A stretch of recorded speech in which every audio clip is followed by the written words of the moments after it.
waa kumanaan ka tirsan shacabka magaalada Muqdisho oo ka cabanaya fal xalay ka dhacay magaalada Muqdisho oo looga soo horjeedo askari ka tirsan ciidamada dowladda federaalka Soomaaliya oo toogasho ku dilay laba qof oo rayid ah.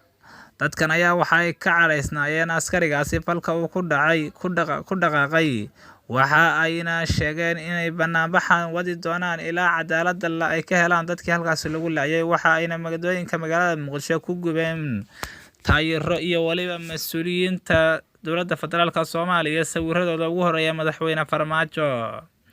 Dadkan ayaa waxa ay sheegeen in aysan joojin doonin banaanbaxayaasha ilaa cadaalad laga helo.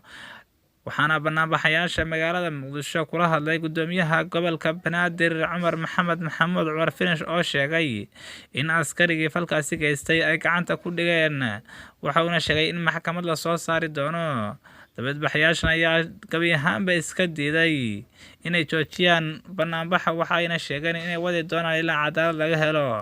Dhanka kale, taliyaha booliiska Soomaaliya Janaal Xijaar ayaa xilkii ka qaaday taliyihii booliiska degmada Boondere ee banaanbaxu uu ka dhacay xalay lagu dilay dadka rayidka. Waxa uuna sheegay in bandowgii halka saac ee fiidnimo ay u rareen 2 saac oo habeenimo. Waxa uuna sheegay inay dadka Muqdisho la shaqeeyaan ciidamada booliiska Soomaaliya.